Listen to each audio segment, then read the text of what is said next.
చేయడు. వాడు దేవుని మూలముగా పుట్టినవాడు గనుక పాపము చేయజాలడు. దీనిని బట్టి దేవుని పిల్లలెవరో అపవాది పిల్లలెవరో తేటపడు. ప్రార్థన చేసుకుందాం. చిన్న ప్రార్థన.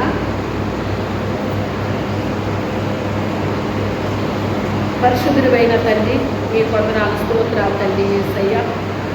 ఈ యొక్క ఉదయకాల సమయంలో ప్రభువా, మీ దివ్య వాక్యం ద్వారా నాతో మాతో మీరు మాట్లాడండి. యూట్యూబ్ ద్వారా చూస్తున్న బిడ్డలతో మీరు మాట్లాడండి. ప్రతి ఒక్క బిడ్డతో మీరు మాట్లాడండి తండ్రి నాయన. ఈరోజు నాతో మాతో మీరు ఏం చెప్పాలనుకుంటున్నారో తండ్రి నాయన స్పష్టముగా ప్రతి ఒక్క బిడ్డకి అర్థమయ్యేటట్టుగా నాయన గ్రహించేటట్టుగా పరిశుద్ధాత్మ దేవుడా ప్రతి బిడ్డ హృదయాన్ని తెరవండి, మనోనేత్రాలు తిరిగించండి, ఆత్మనేత్రాలు తిరుగుతండి, ప్రతి హృదయాన్ని తిరుగుతండి నాయన. ప్రతి బిడ్డకి అర్థం చేయించండి పరిశుద్ధాత్మదేవ. వినుట మట్టుకు వినేవారుగా కాకుండా తండ్రి విన్నదాని ప్రకారంగా జీవించే భాగ్యాన్ని దయచేతండి. ఆత్మకార్యము జరిగించు నాయన. పరిశుద్ధాత్మదేవుడా మీరే కార్యము చేయండి. దైవం తండ్రి కృపగల నాయన మీకే స్తోత్రాలు తండ్రి, వందనాల ప్రభు.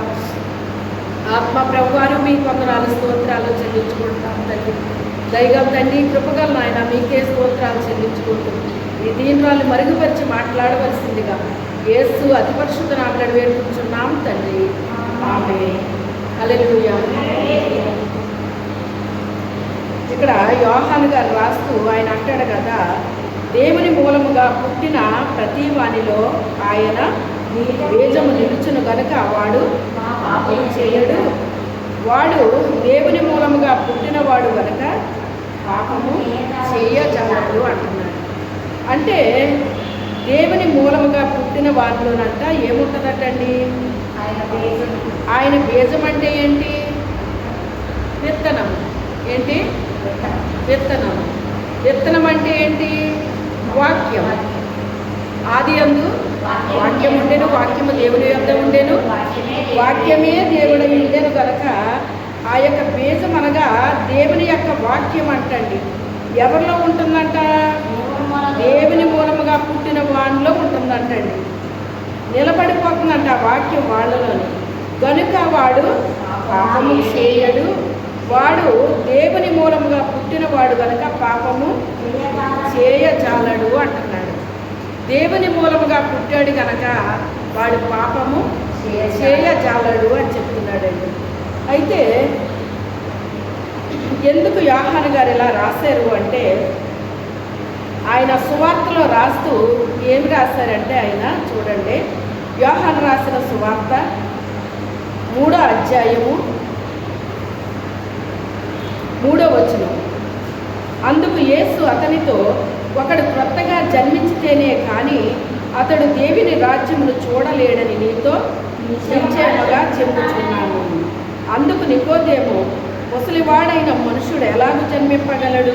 రెండవ మారు తల్లి గర్భమందు ప్రవేశించి జన్మింపగలడా అని ఆయనను అడుగగా యేసు ఇట్లనెను, ఒకడు నీటి మూలముగాను ఆత్మ మూలముగాను జన్మించితేనే కానీ దేవుని రాజ్యంలో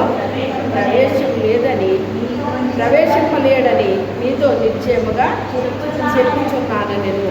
చూడండి, ఇతను ఒక బోధకుడే కానీ అతనికి ఏమీ తెలియట్లేదండి. అసలు జన్మంటేనే తెలియట్లేదండి. ఏం తెలియట్లేదు? దేవునిలో జన్మించటం అంటేనే తెలియట్లేదండి అతనికి. దేవునిలో ఎలా జన్మించాలో తెలియట్లేదు. అసలు జన్మంటే ఏంటో తెలియట్లేదు అన్నమాట. ఇప్పుడు చూడండి, ఒక స్త్రీకి వివాహమయ్యి ఆమె గర్భవతి అయి బిడ్డన కన్నదనుకోండి, దాన్ని ఏమంటాం మనం? బిడ్డకి జన్మనిచ్చింది అంటాం మనం కదండి.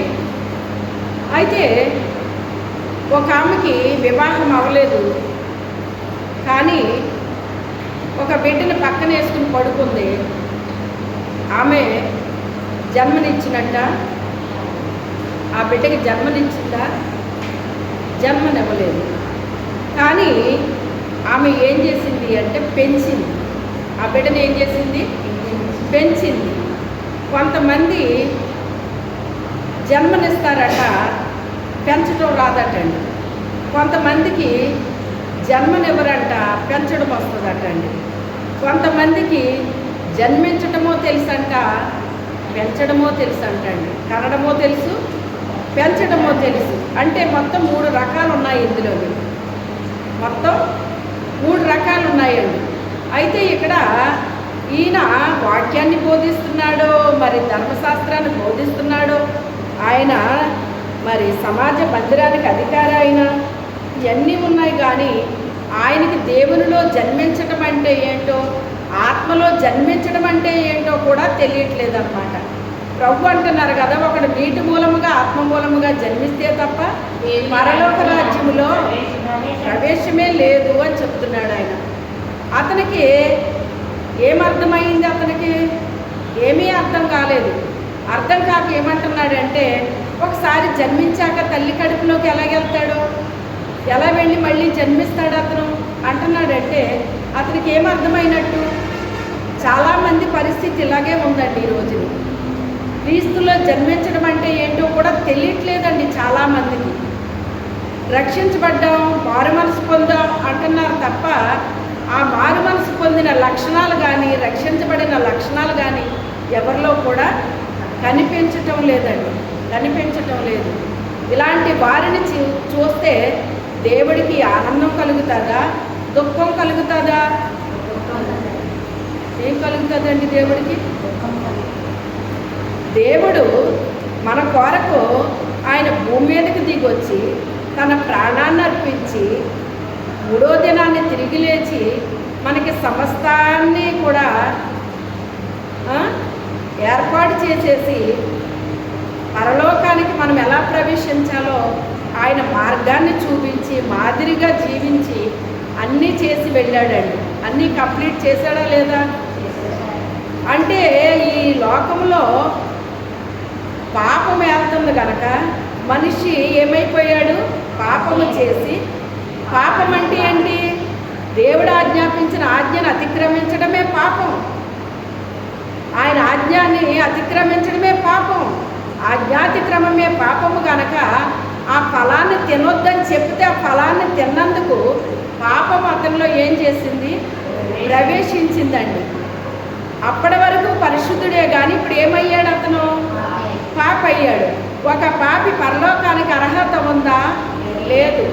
ఆ పాపిని పవిత్రపరిచి పరిశుద్ధపరిచి తన ఆత్మనిచ్చి, ఆత్మతో ఈ భూమి మీద నడవండిరా బాబు, మీ అంతటి మీరుంటే నడవలేరు, ఇదిగో నా ఆత్మనిస్తున్నాను మీకు, నా ఆత్మ మీలో ఉంటే అది బోధిస్తుంది, మీకు మిమ్మల్ని నడిపిస్తుంది, మీకు సహాయం చేస్తుంది, మీరు ఏదైనా మర్చిపోతే జ్ఞాపకం చేస్తుంది అని ఇవన్నీ కూడా చెప్పి ఆయన ఏం చేశాడు?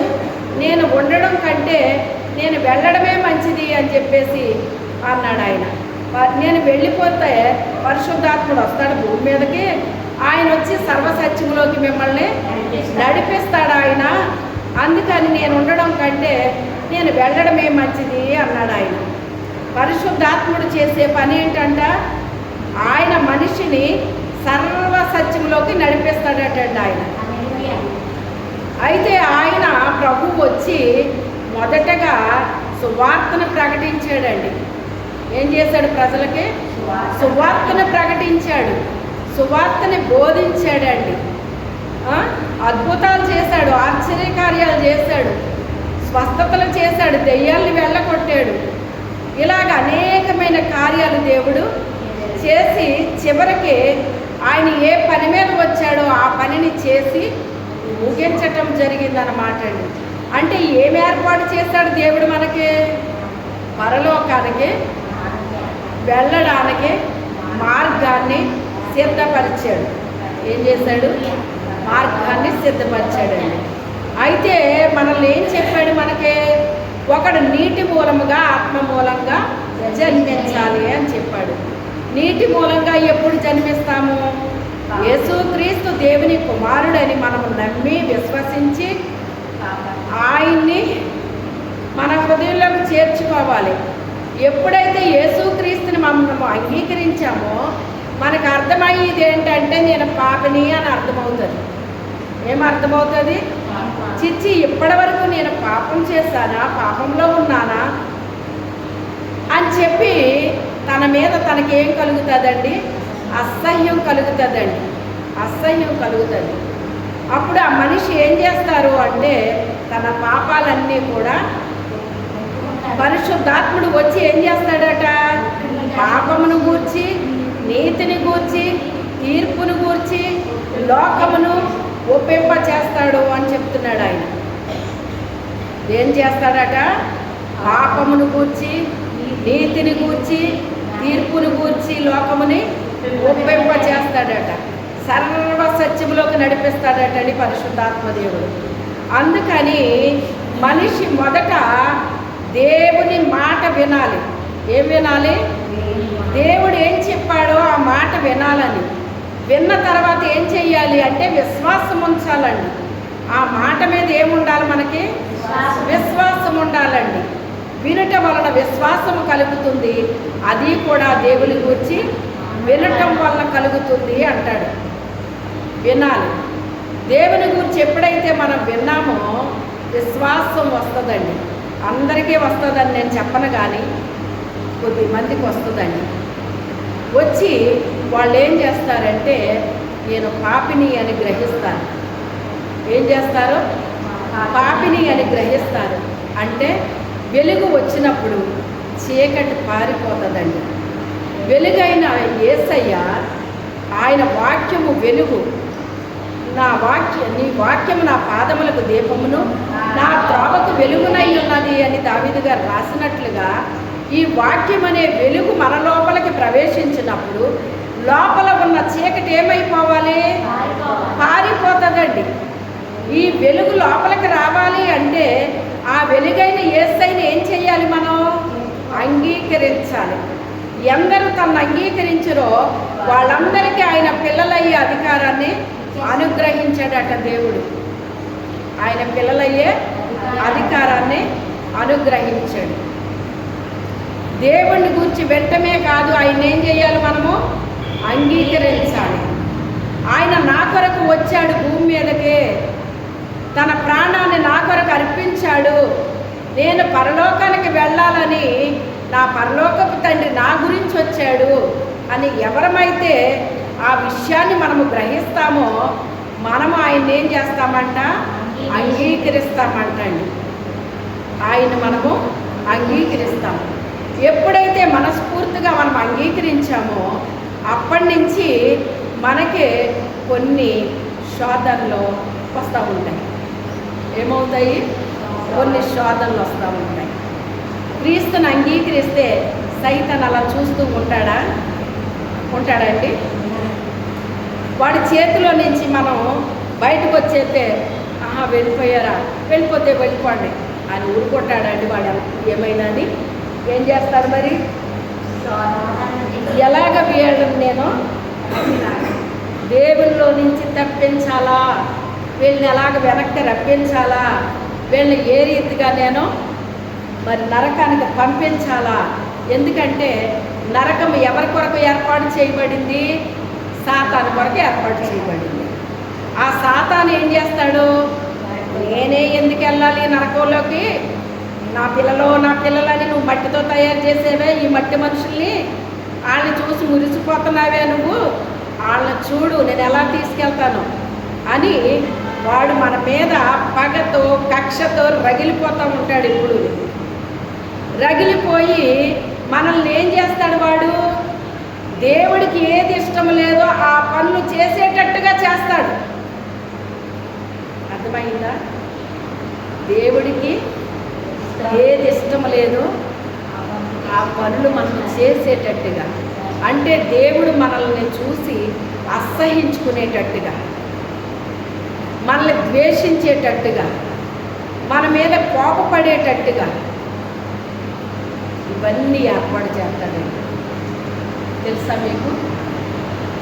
అన్ని చేస్తాడు వాడు. వాడేమీ ఊరుకుని చూస్తా కూర్చోడు మనల్ని. అప్పుడు ఏమవుతుందంటే మెల్లమెల్లగా మనకే స్టార్ట్ అవుతుంది అన్నమాట. దేవుని మాట విన్నాము, మన హృదయంలో భద్రం చేసుకున్నాము. అప్పుడు ఆ మాట మనలో క్రియ చేస్తూ ఉంటుంది. ఏం చేస్తుంది? క్రియ చేస్తుందండి. వాక్యం ఎప్పుడు కూడా క్రియ చేస్తుందండి మనల్లోని. వాక్యము వినేసేసి వదిలేయకూడదు. క్రియ చెయ్యాలి అంటే మనలో ఆ వాక్యాన్ని ధ్యానం చెయ్యాలి. మనం ఏం చెయ్యాలి? మనసులో ధ్యానించుకోవాలండి. మందు మన చేతిలో పెట్టుకుంటే మనకి స్వస్థత రాదు. ఆ మందు మనం వేసుకోవాలి, మింగాలి. ఇంజెక్షన్ చేతిలో పెట్టుకుంటే మనకి వ్యాధి పోదు. అది మనలోకి ప్రవేశించాలి. అప్పుడు మనలో పనిచేయడం ప్రారంభిస్తుంది. అలాగే వాక్యం వినేసి వదిలేస్తే పనిచేయదు. అది విన్నదాన్ని ఏం చేయాలి? ధ్యానించాలి వాక్యాన్ని. ఎప్పుడైతే ధ్యానిస్తున్నామో అనేకమైన ఆలోచనలు వస్తాయి. మనకి ఏమవుతాయి? ఆలోచనలు వస్తాయి. అయితే అప్పుడు ఏమైంది, ఏం జరిగింది, అలాగా ఇలాగా ఇవన్నీ మనకి ఏమవుతాయంటే చాలా ప్రశ్నలు వస్తాయి. మనకి ధ్యానించిన మనిషికి ఎప్పుడు కూడా ప్రశ్నలు వస్తాయండి. ధ్యానించిన మనిషికి అసలు ప్రశ్నే రాదు, ఏ డౌటు రాదండి. అసలు రావాలి, మనకయ్యి రావాలి అంటే ఆ వాక్యం మన లోపలికి వెళితే కదా అది పనిచేస్తుంది. ఎవరికైతే లోపలికి వాక్యం వెళ్ళిందో వాళ్ళలో వాక్యం పనిచేయడం ప్రారంభిస్తుందండి. అది లోపలికి వెళ్ళకపోతే పనిచేయదు సుమా, పనిచేయదు. మనం ఎన్నిసార్లు వాక్యం విన్నా కానీ అది లోపలికి ప్రవేశించకపోతే ఏ ప్రయోజనం ఉండదు. మనకే ఉండదు, మన వల్ల దేవునికి ఉండదు. మనకి ప్రయోజనం ఉంటే మనము దేవునికి ఉపయోగపడతాం. మనకే ప్రయోజనం లేకపోతే మనం దేవుడికి ఏమి ఉపయోగపడతాం చెప్పండి? ఉపయోగపడలేదు. అందుకే మన లోపలికి వెళ్ళకుండా వాడు ఏం చేస్తాడంటే శ్రద్ధగా ఎప్పుడైతే వింటున్నామో అప్పుడే ఏదోటి కిరికిరిలు పెడతాడనమాట. అందుకే ఫోన్లు స్విచ్లు ఆపేస్తారు. చర్చిలోకి వచ్చినప్పుడు ఏం చేస్తారు? బయట స్విచ్ ఆపేయాలని రాసి పెడతారన్నమాట. దేవుని స్తోత్రం. మనం రాసి పెట్టకపోయినా మీరు ఆపేస్తున్నారు. దేవుని స్తోత్రం ఒకసారి ఆన్ చేసుకుంటున్నారు. మరి ఎందుకు చేసుకుంటున్నారు నాకు తెలియదు, కానీ వైబ్రేషన్ పెట్టుకోండి. ఒకవేళ మీకు ఇంపార్టెంట్ ఫోన్ ఏదైనా వస్తుందని మీకు అనిపించినప్పుడు, ఇంకా అలాంటివి తప్పవు కదా మరి కొన్ని. అలాంటప్పుడు మీరు ఏం చేస్తారు? అది శబ్దం రాకుండా మీకు మాత్రమే తెలిసేటట్టుగా దాన్ని మీరు పెట్టుకొని దాన్ని పట్టుకొని మీరు ఏం చేయాలి? మెల్లగా బయటికి వెళ్ళిపోయి అక్కడ మాట్లాడుకుని వచ్చేయాలి. అది నీ ఫోన్ వలన ఎవరికి ఇబ్బంది కలగకూడదు. మన వలన ఎవ్వరికి ఇబ్బంది కలగకూడదు. వాక్యం వినేటప్పుడు మన వల్ల ఎవరికి ఇబ్బంది కలగకూడదు. మన బిడ్డల వల్ల కూడా ఎవరికి ఇబ్బంది కలగకూడదు. ఇవన్నీ మనం చూసుకోవలసినవి అండి. ఇవన్నీ కూడా ఇవి ఎవరో చెప్పరో, మనంతటా మనమే చూసుకోవాలి. వీటిని మన బిడ్డలకు మనమే చెప్పుకోవాలి. ఇంకెవ్వరో చెప్పడం కాదండి, మన బిడ్డలకు మనమే చెప్పుకోవాలన్నమాట. మంచి అలవాట్లు కలిగిన తల్లిదండ్రులు ఏం చేస్తారంటే మంచి విషయాలన్నీ పిల్లలకి తెలియపరుస్తారండి. తెలియపరిచినప్పుడు ఆ పిల్లలు చాలా చక్కగా ఉంటారన్నమాట. అలాగే మనము కూడా దేవునికి చక్కగా ఉండాలి. చక్కని బిడ్డల్లాగా మనం కూడా ఉండాలండి. అయితే ఈ యొక్క సాతానుడు మనకి వాక్యం వినకుండానే చేస్తాడు.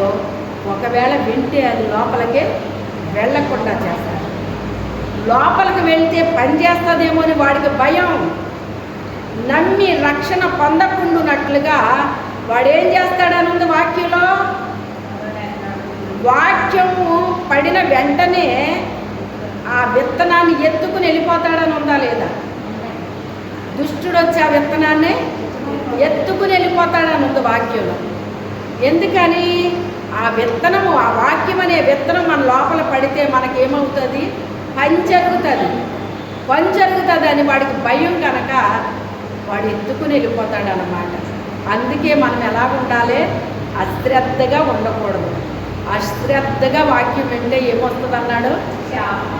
శ్రద్ధగా వింటే అది ఇది తెచ్చుకున్నాం మనమే, అవి తెచ్చుకున్నాం మనమేనమాట. అందుకని శాపాలు తెచ్చుకోవద్దు, కానీ ఏం తెచ్చుకోవాలి? మనం ఆశీర్వాదాలు తెచ్చుకోవాలి. మనమైనా మన బిడ్డలైనా ఆశీర్వాదాలు తెచ్చుకోవాలన్నమాట.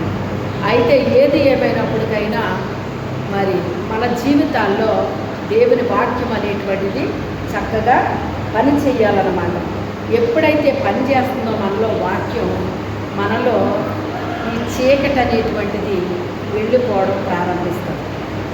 ఇప్పుడు ఎవరితో కనెక్ట్ అవుతున్నాం మనం? దేవుడితో. ఇప్పుడు వెలుగు ఎక్కడికి వచ్చింది? మన లోపలికి వచ్చింది. వెలుగు లోపలికి వస్తే ఇంకా లోపల చీకటి ఉండడానికి వీలవుతుందా? ఉండదు. అందుకని ఈ వెలుగు ఎప్పుడైతే లోపల ప్రవేశించిందో చీకటిని తరిమేస్తుందని. ఏం చేస్తుంది? చీకటిని తరిమేస్తుంది అన్నమాట. అందుకే ఈ వాక్యము లోపలికి రాకుండానే ప్రయత్నం చేస్తాడు దుష్టుడు. మన లోపలికి రాకుండా ప్రయత్నం చేస్తాడనమాట. అయితే ఈ యొక్క వాక్యం అనేటువంటిది మన లోపలికి వచ్చినప్పుడు మనలో క్రియ చేస్తుంది కనుక మనకి దేవుని మీద ఏమొస్తుంది? మనకి విశ్వాసం వస్తుంది. ఏమొస్తుంది? విశ్వాసం వస్తుంది, నమ్మకం వస్తుంది, ఆసక్తి పెరుగుతుంది. వాక్యం పనిచేస్తాం మొదలుపెట్టింది అంటే దేవుని మీద మనకేమొస్తుంది? ఇంకా ఆసక్తి పెరుగుతుంది. ఈరోజు దేవుడు నాతో ఏం మాట్లాడతారో, ఈరోజు దేవుడు నాతో ఏం మాట్లాడతారో, ప్రభువా నాతో ఏం మాట్లాడతావు, నాకేం చెప్తావు ప్రభువా అని మనకేమొస్తుందంటే ఆసక్తి పెరుగుతుందండి. దేవుని మీద ఇంట్రెస్ట్ పెరిగిపోతూ ఉంటుంది. రోజు రోజుకి ఇంట్రెస్ట్ పెరిగిపోతూ ఉంటుంది. అప్పుడు ఎవరికి దూరం అవుతున్నాం మనం? సాతానికి దూరం అవుతాం, లోకానికి దూరం అవుతాం, దేవునికి దగ్గర అయిపోతాం. ఎప్పుడైతే దేవునికి దగ్గర అయిపోతున్నామో దేవుడు మనతో మాట్లాడడం ప్రారంభిస్తాడు. ఏ రూపంలో మాట్లాడతాడు ఆయన? ఓ పాట ద్వారా మాట్లాడతాడు, ఒక వాక్యం ద్వారా మాట్లాడతాడు ఆయన. మరి ఏ రీతిగా ఒక సాక్ష్యం ద్వారా కావచ్చు, ఏదో ఒక రూపంలో మనతో మాట్లాడుతూ ఉంటాడు. ఒక కళలో మాట్లాడవచ్చు, ఒక దర్శనంలో కనబడవచ్చు. ఇలా రకరకాలుగా దేవుడు మనల్ని ఏం చేస్తాడంటే దర్శించడం ప్రారంభిస్తాడు. ఏం చేస్తాడు ఆయన? మనల్ని దర్శిస్తూ ఉంటాడనమాట. ఎప్పుడైతే దేవుడికి మనం దగ్గర అవుతున్నామో సాతానికి ఇంకా కోపం పెరిగిపోతుంది మన మీద. సాతానికి ఇంకా మన మీద కోపం పెరిగి ఎలాగ వీళ్ళని దూరం చెయ్యాలా, ఎలాగ వీళ్ళని దూరం చెయ్యాలా అని చెప్పేసి వాడు ఏం చేస్తాడంటే ప్రయత్నం చేస్తూనే ఉంటాడండి. వాడికి విసుగు విరామం ఏమీ ఉండదండి. ఎంత షార్ప్గా ఉంటాడో తెలుసా? వాడంత షార్ప్గా మనం ఉండుంటే కనుక దేవుని కొరకు ఎంత బలంగా ఉపయోగపడుతుంది అన్నమాట. అంత షార్ప్గా ఉంటాడు వాడు. ఎందుకంటే దేవుడు బాగు చేసే పనిలో ఉంటాడు, దుష్టుడు పాడు చేసే పనిలో ఉంటాడు. బాగు చేయడానికి టైం పడుతుంది, పాడు చేయడానికి టైం పడుతుందా అండి? టైం పట్టదు. అందుకే వాడు పాడు చేసే పనిలో ఉంటాడనమాట. దేవుడేమో బాగు చేసే పనిలో ఉంటాడు. ఒక్కొక్కసారి విశ్వాసం పాడైపోద్దటండి.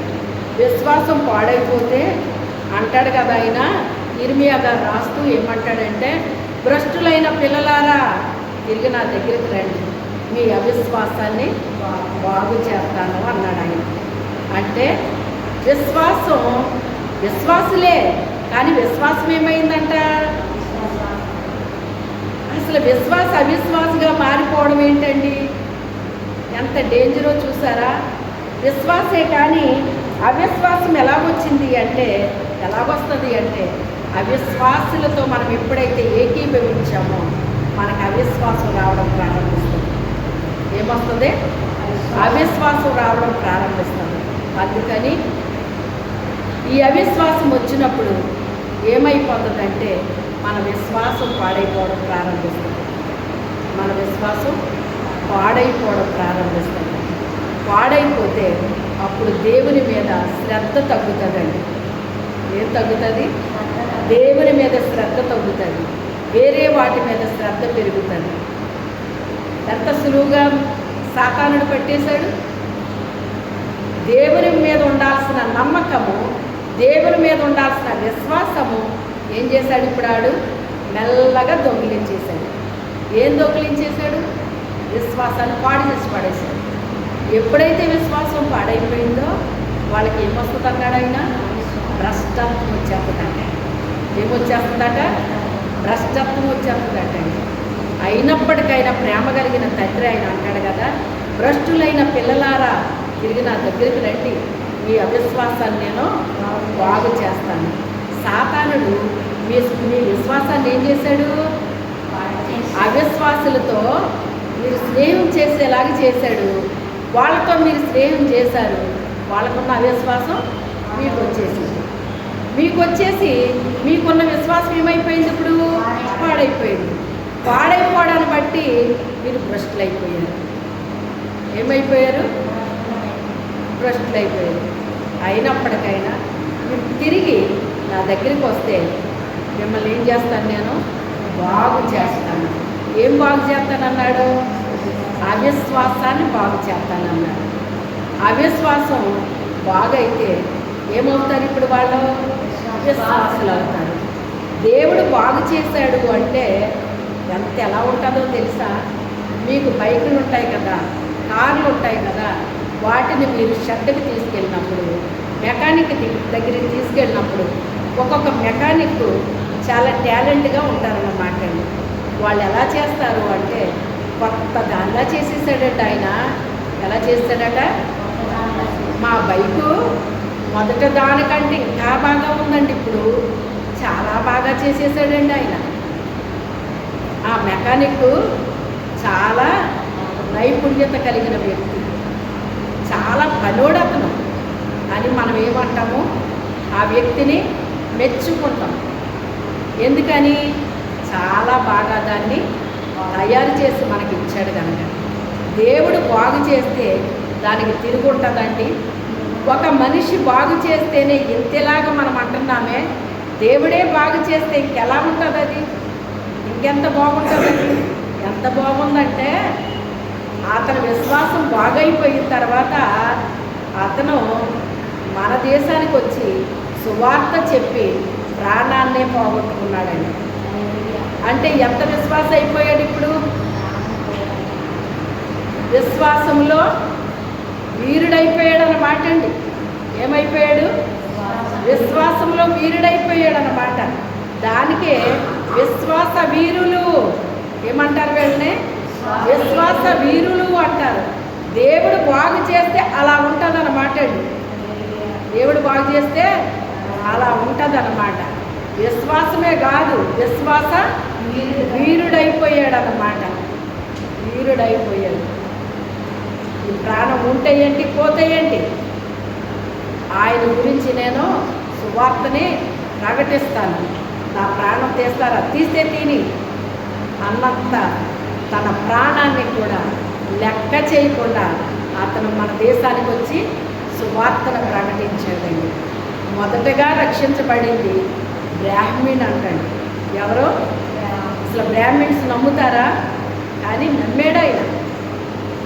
ఎందుకంటే మరి ఆయన విశ్వాసం అంత స్ట్రాంగ్గా అయిపోయింది కనుక, అంత విశ్వాసంతో వచ్చాడు మన దేశానికి. అంత భక్తితో ఆయన దేవుణ్ణి మరి సేవిస్తుంటే చూసిన ఆయనకి మతిపోయిందంట. ఏమైపోయింది?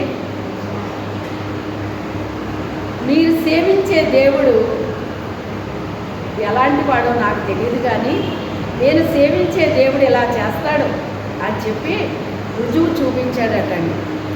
ఆ రుజువు చూసేటప్పటికి ఆయనకి మతిపోయి, ఇదేంటి ఇంతకాలం సేవించాను కానీ ఎప్పుడు ఇలా జరగలేదే, ఇప్పుడేంటి ఎంత బాగా జరిగింది అని, ఏదో ఈయనే నిజమైన దేవుడు అని ఆయన ఏం చేశాడట? నమ్మేసుకున్నాడు. దేవుడిని అంగీకరించాడు. దేవుడంటే ఇలా ఉండాలి, దేవుడంటే ఎలా ఉండాలి అని ఆయన అంగీకరించాడట. అంగీకరించడమే కాదు, మరి అనేక మందికి సువార్తను ఆయన ప్రకటించాడు అన్నమాట. అంటే ఒక వ్యక్తి విశ్వాసం బాగైపోతే ఎలా ఉంటుందో చూసారా? అపవాది పాడు చేస్తాడు, దేవుడు బాగు చేస్తాడండి. దేవుడు బాగు చేస్తాడు, దేవుని బిడ్డలో బాగు చేస్తాడు. అందుకే ఆయన అంటాడు కదా, మీరు లోకమునకు ఉప్పై ఉన్నాను, నేను లోకమునకు వెలుగై ఉన్నాను, మీరు కూడా వెలుగై ఉన్నాను అన్నాడు ఆయన. అంటే నేను చేసినట్టుగా మీరు కూడా చేస్తారు, నేనే కాదు మీరు కూడా చేస్తారు అన్నాడు ఆయన. చూడండి, ఒప్పుకుండే లక్షణం ఏంటి? పాడైపోయిన వాటిని బాగు చేస్తుంది, మంచి వాటిని పాడవకుండా చేస్తుంది. హల్లెలూయా. మంచి వాటిని పాడవకుండా చేస్తుంది, పాడైన దాన్ని కూడా దాన్ని బాగు చేసే ఆ కెపాసిటీ దేనికొందే? ఉప్పు పొందండి, ఉప్పు పొందండి. ఉప్పు ఏమైనా పెద్ద ఖరీదు ఉంటుందా? ఎంత తక్కువ రేట్లో పెట్టాడో చూసారా దేవుడు దాన్ని. అలాగే దేవుని బిడ్డలమైన మనము కూడా అందరికీ అందుబాటులో ఉంటామండి, అందరికీ కూడా అందుబాటులో ఉంటాము. అంటే దాని అర్థం ఏంటి అంటే, మనల్ని ఏ రీతిగా మరి అవమానించినా, నిందించినా, ఎగతాళి చేసినా, మరి మన దేవుడిని దూషించినా, ద్వేషించినా, ఏం చేసినప్పటికైనా కూడా వాళ్ళు ఆపదలో ఉన్నారనేటప్పటికి మనం ఏం చేస్తామండి? ఆదుకుంటామన్నమాట. వాళ్ళకి మన ప్రభు గురించి తెలియపరుస్తాం, మన తండ్రి గురించి మనం ఏం చేస్తాం? ఈయనేనండి దేవుడు, ఈయన ఎందుకు దేవుడో, ఎలాంటి దేవుడో చెప్పగలుగుతారు. వాళ్ళు నిరీక్షణకి ఆధారాలు ఏమి ఉండవండి. నిరీక్షిద్దామంటే ఏమీ ఉండవండి. నా కర్మండి, నా కర్మ అంటారు. ఎప్పుడైనా దేవుడు బిడ్డ నా కర్మ అంటాం విన్నారా మీరు ఎప్పుడన్నా? కానీ వారు ఏమంటారు? ఇలా రాసి పెట్టుందండి, మరి ఇంకా ఇది తప్పదు, ఇది ఎవరు ఏం చేయలేరు. ఇంకా ఈ నా నుదుటి రాతండి, ఇది నా నుదుటి గీతండి, ఇది అదండి ఇదండి అంటారు. కానీ అలాంటి మాటలు వీళ్ళకి వస్తాయా? రావు. లేదండి, ఎలాంటి పరిస్థితులైనా కూడా దేవుడు సహాయం చేస్తాడండి అని మనం ఏం చేస్తాం? వారికి దేవుణ్ణి పరిచయం చేస్తాం, దేవుణ్ణి పరిచయం చేస్తాం.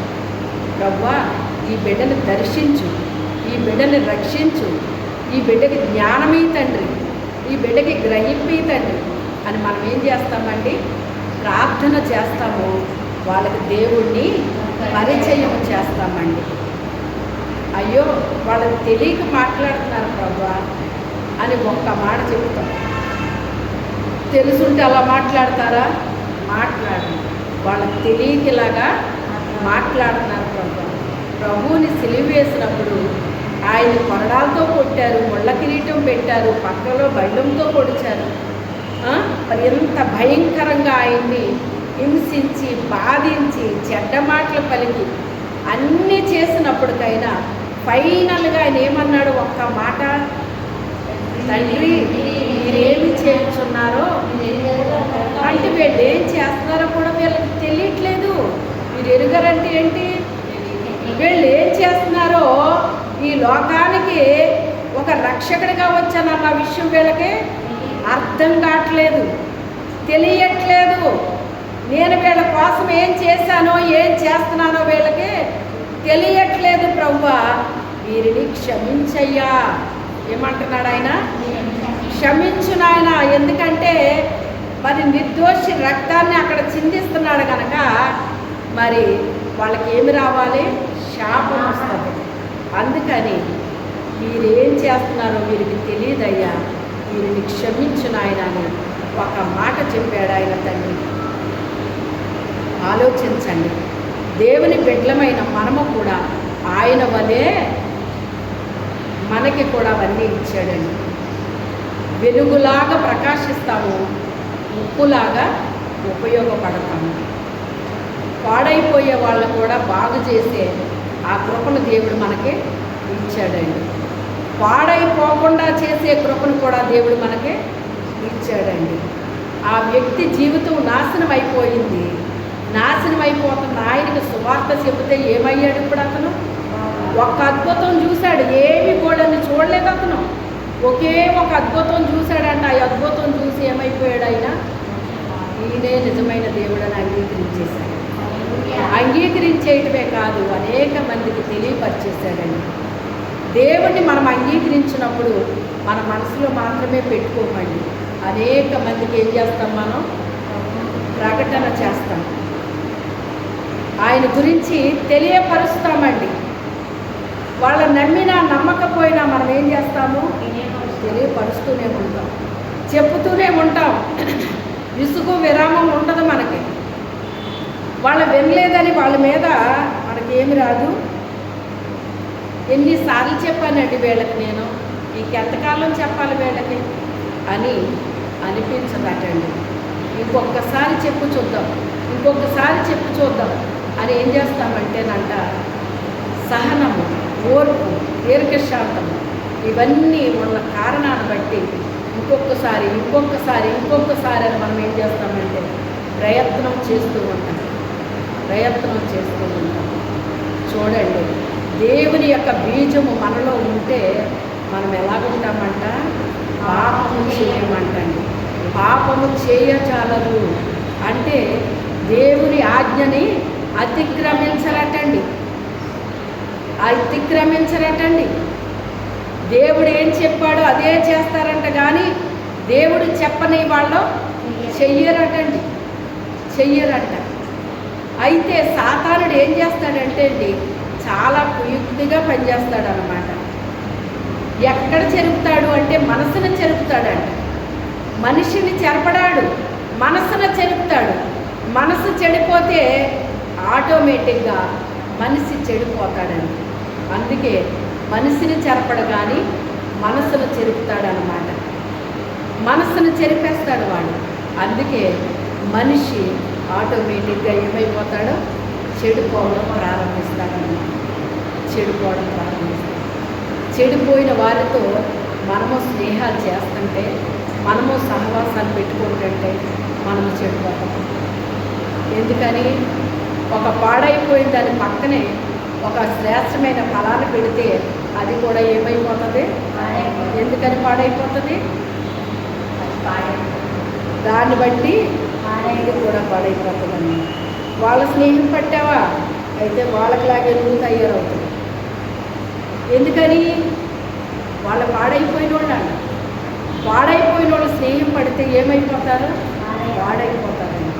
అందుకే పాడైపోయిన వాళ్ళతో మీరు స్నేహం చెయ్యొద్దు, సాంగత్యాలు పెట్టుకోవద్దు. వెలుగుకి చీకటికి పొద్దు ఎక్కడది అని అడుగుతున్నాడు ఆయన. వెలుగుకి చీకటికి పొద్దు కుదరదు అంటున్నాడు ఆయన. సాతానికి సంబంధించిన వాళ్ళకి, దేవుని బిడ్డలకి అసలు సహవాసం కుదురుతుందండి?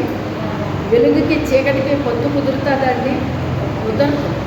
దుష్టుడు ఎంతసేపు మరి దురాలోచనలు చెబుతాడండి, దుష్ట ఆలోచనలు ఇస్తాడండి, దుర్మార్గపు పనులు చేయమని ప్రోత్సహిస్తాడండి. దేవుడు ఎప్పుడు అలాంటివి చేయమని చెప్పడు. దేవుడు నా బిడ్డలో నాలాగా ఉండాలి, నాలా పరిశుద్ధంగా ఉండాలి, పవిత్రంగా ఉండాలి, నీతిగా ఉండాలి, యథార్థంగా ఉండాలి అని కోరుకుంటాడు దేవుడు మనల్ని. చూడండి, ఆయన ధర్మశాస్త్రానికి ఉపదేశకుడే కానీ, చాలా నిష్ట కలిగిన వాడే కానీ, అధికారే కానీ అసలు జన్మంటే ఏమో అర్థమైందండి ఆయనకి. బాప్తిసం ఎప్పుడు తీసుకోవాలో ఎలా తీసుకోవాలో తెలిసిందండి ఆయనకి. అసలు జన్మంటే ఏమర్థమైంది అతనికి, ఏమీ అర్థం కాలేదు. అర్థం కానివాడు చెప్తే మిగిలినోడికి ఏమర్థమవుతుంది, ఇంకా అర్థమయ్యే అవకాశం ఉందా? అర్థమవుతుంది, వాళ్ళకి అర్థమవుతుంది. ఆ రకంగా బోధిస్తున్నాడు అతను.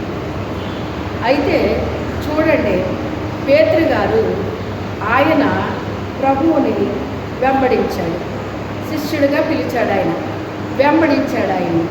ఆయన ఏం చెప్తే అది విన్నాడు, ఆయన కూడా తిరిగాడు. మరి పరీక్షలు వచ్చినాయి, పరీక్షించాడు దేవుడు వాళ్ళని. ఆ పరీక్షించినప్పుడు అల్ప విశ్వాసులారా అన్నాడు.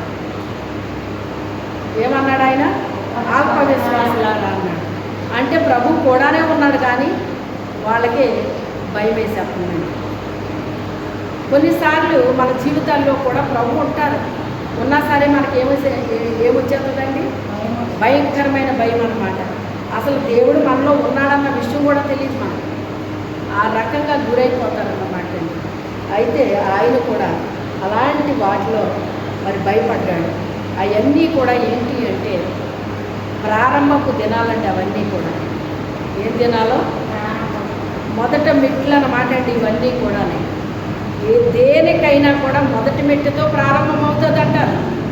ఎన్ని మెట్లు ఎక్కినా ఎక్కడ స్టార్ట్ అవ్వాలి మనం?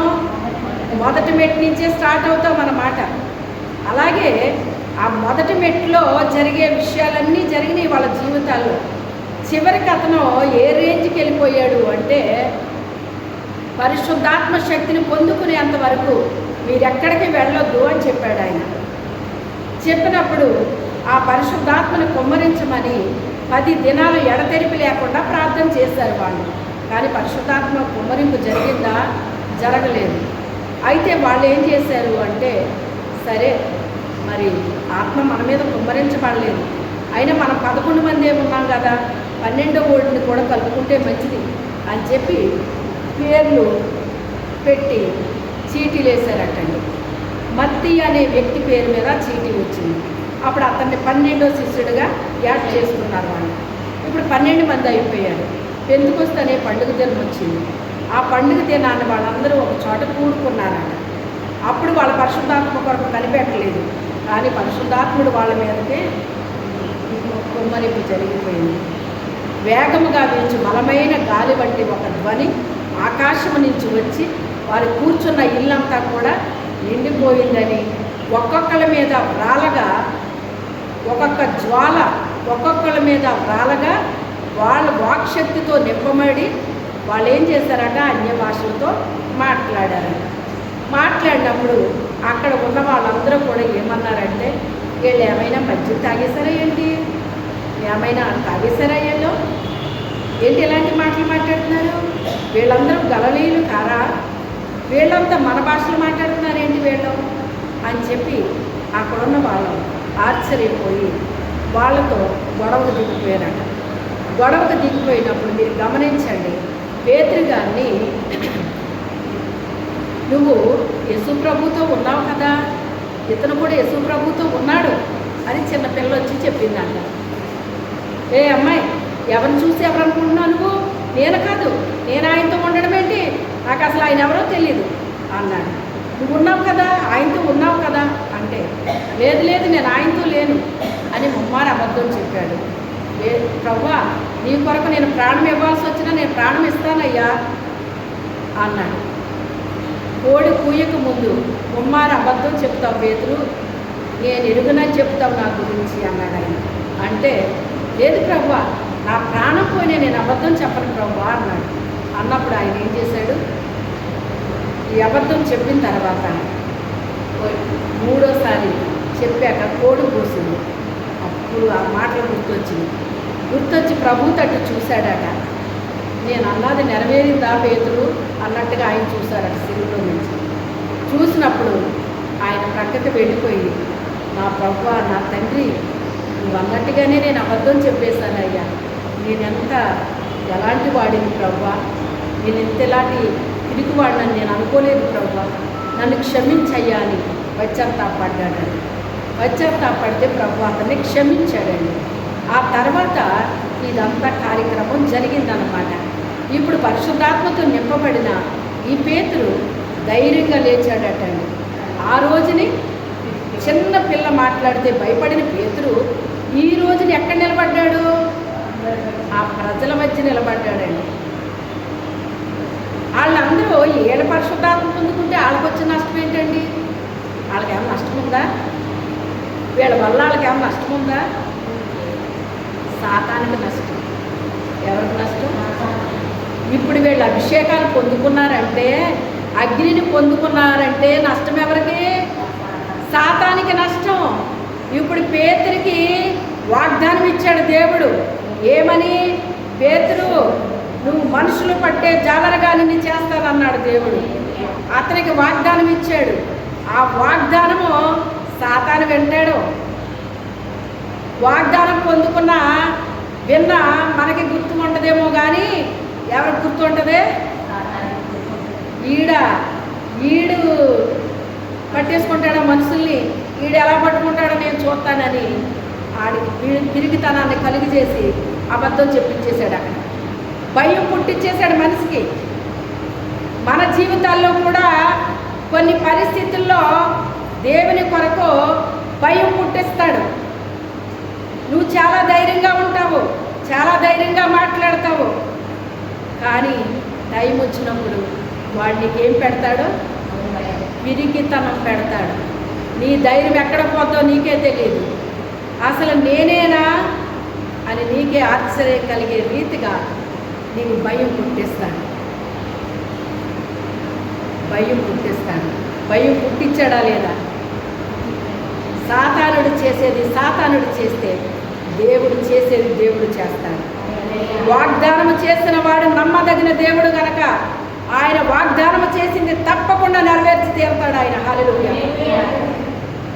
అదే పిరికితనం కలిగిన వ్యక్తిని ఎప్పుడైతే పరిశుద్ధాత్మతో దేవుడు నింపేశాడో, అగ్నిని కుమ్మరించాడో, ఎప్పుడైతే వాళ్ళ నాలుకలు పట్టుకున్నాడో దేవుడు, వాళ్ళ అన్య భాషలతో దేవుణ్ణి స్తుతించడం ప్రారంభించారు, దేవుణ్ణి గణపరచడం ప్రారంభించారు.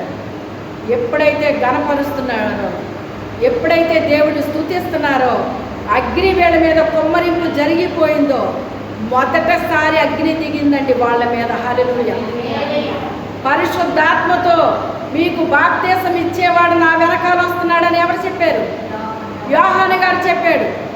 నేను పాప క్షమాపణ నిమిత్తం మీకు బాప్తీసం ఇస్తున్నాను, కానీ నా వెనుక వచ్చేవాడు నాకంటే శక్తిమంతుడు, ఆయన అగ్నిలో మీకు బాప్తీసం ఇస్తాడని చెప్పాడు. ఆయన చెప్పుల వారు నేను ముట్టుకోవడానికి కూడా నేను సరిపోనని చెప్పాడు. ఆయన అభిషేకించడానికి, అగ్ని కుమ్మరించడానికి అధికారం పొందుకున్నది ఎవరు? యేసుక్రీస్తు ప్రభువారు. ఆయన పరలోకానికి వెళ్ళిన తర్వాత మొదటిసారిగా అగ్నిని కుమ్మరించేశాడు వీళ్ళ మీద. సాతానుడికి భయం పట్టేసుకుంది. అప్పటి వరకు వీళ్ళని ఆపేశాడు. ఎప్పుడైతే ఇప్పుడు అగ్ని కుమ్మరించబడిందో, ఇంకా నా పప్పులు ఉడకమనుకున్నాడు. ఏమనుకున్నాడు? నా పప్పులు ఉడకమనుకుంది. ఏం చేయాలో తెలియక ఆ ప్రజలు రెచ్చగొట్టేశాడు. సాతాను కార్యాలు ఎలాగుంటాయో మీకు తెలుసా? ఆ ప్రజలు రెచ్చగొట్టాడు. ఏంటి ఇలా మాట్లాడుతున్నారేంటి? ఏంటి భాషలేంటి? ఈ గొడవ ఏంటి? ఈ రోజున కూడా ఈ గొడవలు జరగట్లేదా? ఇప్పుడు కొన్ని సంఘాలు ఒప్పుకుంటాయా? కొంతమంది సేవకులు ఒప్పుకుంటారా? నేను బాల్య దశలోనే అభిషేకాన్ని పొందుకున్నదాన్నండి. ఇక్కడికి వచ్చిన తర్వాత వీళ్ళు నమ్మరండి, పరిశుద్ధాత్మనంటే వీళ్ళు నమ్మరండి అన్నారు. నేను వెళ్ళే సంఘ పాస్టర్లో నమ్మరని చెప్పారు అందులో ఉన్న విశ్వాసం. ఆ పాస్టర్ గారు పొందుకున్నట్టున్నారు కానండి, వాళ్ళు చల్లారిపోయారు, వాళ్ళ పిల్లలైతే పరిశుద్ధాత్మను అయ్యి పొందుకోలేదండి. పొందుకోలేసారు కదా, వాళ్ళు నమ్మరు కూడానండి అన్నారు. సాతానుడు నాలో భయం పెట్టాడు. భయం పెట్టి అమ్మో వాళ్ళు నమ్మరా అనుకున్నాను. మెల్లమెల్లగా ఏమైపోయింది, ఒక రోజుని అభిషేకం పోయింది. ఓ కార్యం జరిగించాడు అక్కడ. ఆ కార్యం వల్ల నాలో మెల్లమెల్లగా అభిషేకం పోయేటట్టుగా చేస్తే ఒక నెల రోజులు అనుకుంటారు రమారమి పరిశుద్ధాత్ముడు నాలో లేరు. నాతో చెప్పేసి వెళ్ళిపోయాడు ఆయన. అమ్మా, నిన్ను విడిచిపెట్టి వెళ్ళడం నాకు ఇష్టం లేదు, కానీ నీలో ఉండలేకపోతున్నాను అన్నాడు ఆయన. నేను చేసిందల్లా ఒక తప్పు చేశాను. ఏంటి ఆ తప్పు తెలుసా? సీరియల్ సినిమాలు చూడడం మొదలుపెట్టాను. బయట హాల్లోకి వెళ్ళలేదు, ఇంట్లో టీవీలో వచ్చింది. అప్పటికి బ్లాక్ అండ్ వైట్. అది వారానికి ఒక హిందీ సినిమా కాబోలు, ఒక తెలుగు సినిమా కాబోలు వచ్చింది. చిత్రలహరిని ఒకటి వచ్చింది. ఇయ్యనంటే అప్పుడు వచ్చేది. ప్రతిరోజు సీరియల్ కాబోలు వచ్చింది. దానికి అలవాటు చేశాడు సాతానుడు నన్ను. మెల్లగా సీరియల్ చూడటం ప్రారంభించాను. ఒక అభిషేకము కలిగిన వ్యక్తి పాపము చేస్తే దేవుడు ఒప్పుకోడు. వేరే వాళ్ళు చూస్తే వాళ్ళకేం ప్రాబ్లం ఉండదు. నాతో పాటు ఉన్న విశ్వాసులు వాళ్ళ సినిమాలు చూసేవారు, సీరియల్స్ చూసేవారు, అన్నీ చేసేవారు, ప్రార్థనకు వచ్చేసేవారు, వెళ్ళిపోయారు. వాళ్ళకి ఏ ప్రాబ్లం లేదండి. ప్రాబ్లం వచ్చింది ఎవరికి? నాకు వచ్చింది. ఎందుకంటే ఆయన నా పట్ల కలిగి ఉన్న చిత్తము వేరు, ఉద్దేశం వేరు. అందుకే సాతానుడు అక్కడ పెట్టాడు. ఏముంది, సీరియల్లే కదా, ఒక సినిమాయే కదా నువ్వు చూస్తున్నావు. వాళ్ళందరూ అంటే బోల్డ్ పాపాలు చేస్తున్నారు. వాళ్ళు చేసినట్టు నువ్వు ఏమన్నా చేస్తున్నావా ఏమన్నానా?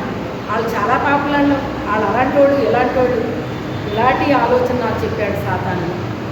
చెప్పినప్పుడు అదేదో నాకు నచ్చింది. అవును నిజమే, వాళ్ళకిలాంటి నేను ఏమన్నా చేస్తున్నానా? వాళ్ళకిలాంటి పనికిమాలిన పనులు ఏమన్నా నేను చేస్తున్నాను? నేను చేయట్లేదు కదా. ఒక్క సినిమాయే కదా, వారానికి ఒక్కటే కదా, ఒక్క సీరియలే కదా అని నాకు నేనే ఏం చేసుకున్నాను, బలం తెచ్చుకున్నాను. సాతానుడు ఎలా పెట్టాడో చూసారా? అప్పుడు దేవుడు అంటున్నాడు, నిన్ను విడిచి నాకు బయటికి వెళ్ళడం నాకు ఇష్టం లేదు, కానీ నీలో నేను ఉండలేకపోతున్నానమ్మా, నేను వెళ్ళిపోవాలనుకుంటున్నాను అని ఆ రాత్రి నాకు చెప్పారు. మరుసటి రోజుకి ఆయన వెళ్ళిపోయారు. ఇక నా లోపల ఏదో తెలియని అలజడి, ఏదో ఒక నెమ్మది కోల్పోయాను. నేను నాలో ఏదో జరుగుతుంది, ఏం జరుగుతుందో తెలియట్లేదు. నేను పుట్టి పెరిగి అప్పటి వరకు అలాంటి అలజడి నేను ఎప్పుడు అనుభవించలేదు. ఎప్పుడూ దేవుని యొక్క ఆనందం సంతోషంతో నా హృదయం ఉప్పొంగుతూ ఉండేదండి. అలాంటి దాన్ని కాస్త ఈ ఆనందం ఏమైపోయిందో తెలియదు, ఈ సంతోషం ఏమైపోయిందో తెలియదు. ఆ సీరియల్ ఆనందం పనిచేస్తుంది, ఆ సినిమా ఆనందం పనిచేస్తుంది. ఎంతసేపు పనిచేస్తుంది అది, అది చూసిన చేపే బాగుంటుంది. అదేదో ఆనందం అనుకుంటారు, అది నిజమైన ఆనందం కాదది, అది నిజమైన సంతోషం కాదది. కానీ ఆడేం చేశాడు, నన్ను దుష్టుడు ఆ సినిమా సీరియల్ చూపించి అందులో ముంచేశాడు. నన్ను ముంచేసేటప్పటికి పరిశుద్ధాత్ముడు నన్ను విడిచిపెట్టి వెళ్ళిపోయాడు. ఇక నా హృదయంలో ఏమి లేదు, ఇప్పుడు ఆనందం లేదు, సంతోషం లేదు, నెమ్మది లేదు, ఏదో కోల్పోయినట్టు అనిపిస్తుంది. ఏం జరిగిందో అర్థం కావట్లేదు. అయితే ప్రభు, నేను అలా అయిపోవడం దేవుడికి ఇష్టమా? కాదు. మొత్తం మీద దేవుడు మరలా నన్ను దర్శించడం ప్రారంభించాడు. నేను ఏది అనుకుంటున్నానో ఆ విషయం చెప్పేస్తున్నాడు నాకు ఆయన మాట్లాడుతున్నారు. అప్పుడు చివరికి నేను ప్రభు దగ్గర ఏడ్చాను, ప్రభువా, ఇది నేను చూడకుండా ఉండాలనుకుంటున్నాను, కానీ నేను చూడకుండా ఉండలేకపోతున్నాను, నా వల్ల అవ్వట్లేదు, ఇది నాకు సహాయం చేయి ప్రభువా. ఇప్పుడు కనుక నువ్వు వచ్చావంటే నేను నరకంలో కూర్చుంటాను. వచ్చి ఎక్కడికి వెళ్ళిపోతాను? నేను నరకానికి వెళ్ళిపోతాను. నేను ఎప్పటి వరకు లోకంలో ఉన్న వాళ్ళందరూ వచ్చి నరకంలో కూర్చుంటారో, నేను నీలో పుట్టి పెరిగిన దాన్ని, నేను ఎరిగిన దాన్ని, నీలో జీవించిన దాన్ని, ఇప్పుడు నేను వెళ్ళి ఎక్కడ కూర్చుంటానో వాళ్ళతో పాటు నరకంలో కూర్చుంటాను. ఇంక వాళ్ళకి నాకు తేడా ఏముంది? ఇప్పుడు నేను ఎంతకాలం ఇంతలాగా ఖచ్చితంగా ఉండి ఇంకేం ప్రయోజనం నాకు? వాళ్ళలాగా నేను అక్కడ కూర్చుంటాను, వెళ్ళి ఆ నరకంలోకి వెళ్ళిపోతాను నేను. ప్రభు నాకు ఎలాగా, నాకు సహాయం చేయి, నాకు సహాయం చెయ్యని ప్రభు దగ్గర ఏడవడం ప్రారంభించాను. అప్పుడు దేవుడు నన్ను, ఆ రోజు ఫాస్టింగ్ ఉన్నాను, శుక్రవారం ఆ రోజు ఉపవాసం ఉన్నానండి. దేవుడి దగ్గర ఏడ్చాను, ఉపవాసం ఉన్నాను, మందిరానికి వెళ్ళాను. మందిరంలో నాకు ఎప్పుడు ఏం జరగలేదండి. అయితే ఇంటి దగ్గర నేను ప్రార్థన చేసుకుంటున్నాను, ఇంటికి వచ్చాను, ప్రార్థన చేసుకుంటున్నాను. చేసినప్పుడు అభిషేకం నా మీద కుమ్మరించాడు. హల్లెలూయా.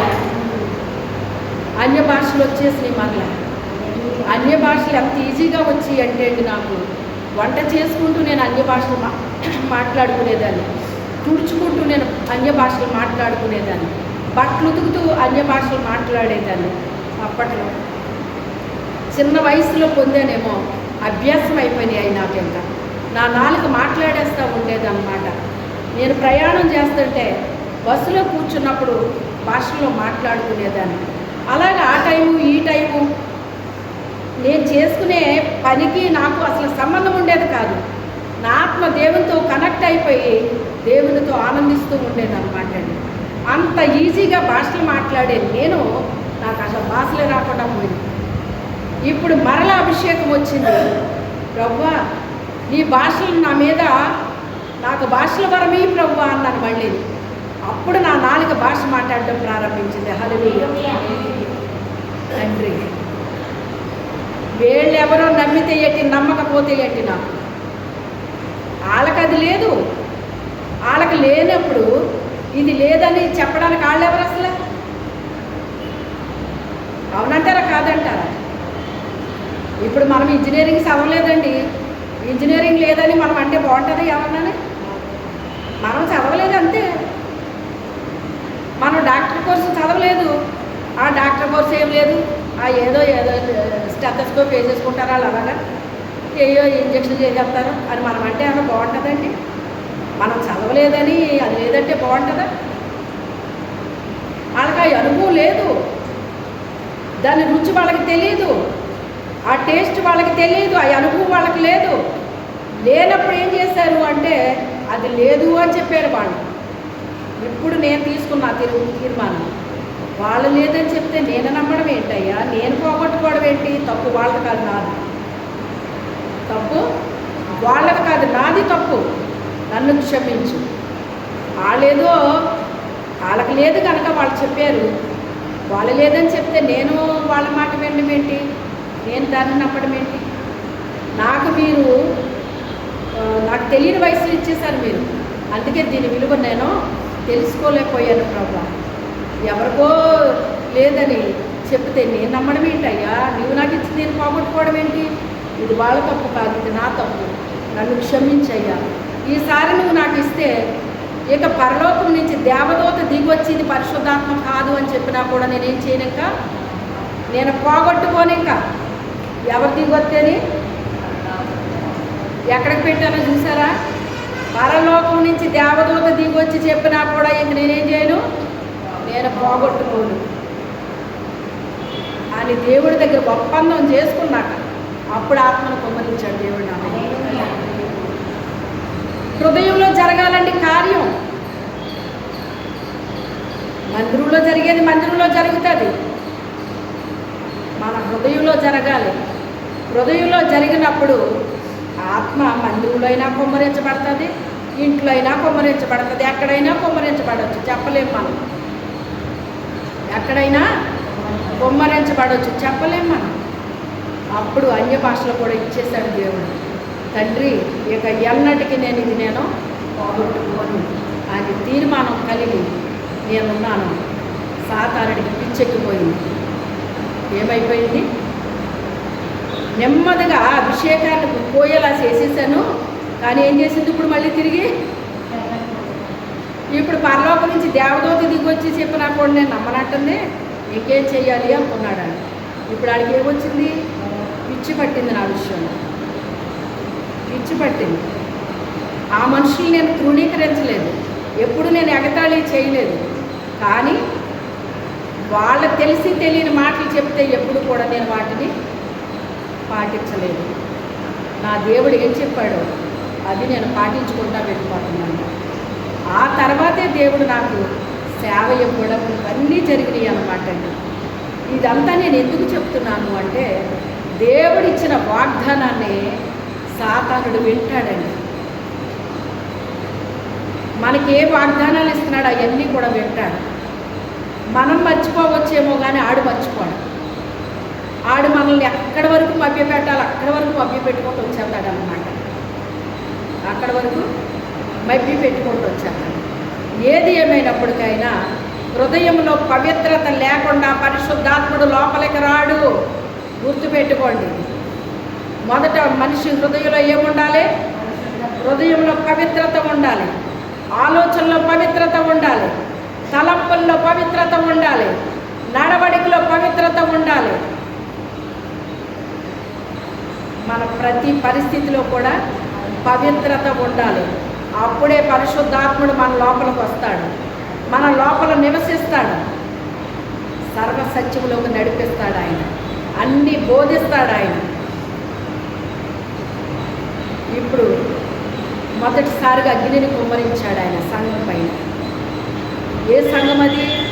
అపోస్తుల సంఘం. ఇప్పుడు సంఘాలకి పేర్లు పెట్టుకుంటున్నారనుకోండి, అది వేరే విషయం. రాజుని పెట్టుకుంటే రాజు అయిపోతాడా, రాణిని పెట్టుకుంటే రాణి అయిపోతాడు. పేరు పెట్టుకోవడం కాదు, దేవుడు చెయ్యాలి, మనల్ని దేవుడు చెయ్యాలి. అయితే అపోస్తుల మీద కుమ్మరించేశాడు ఆత్మని. కుమ్మరించినప్పుడు సాతానుడికి ఎంతవరకు ఆపాను, ఏమైపోయింది ఇప్పుడు? అగ్నిని కుమ్మరించేశాడు. ఈయన ఇంకేముంది నా పని, ఇక నాకు నేను తోక ముడుచుకోవాలి, ఇప్పుడు నా మాట ఎవరంటారు వీళ్ళు అని చెప్పి వాడు ఏం చేశాడంటే అక్కడ ఉన్న ప్రజలు రెచ్చగొట్టేశాడు అన్నమాట. అది ఆడు చేసే పని.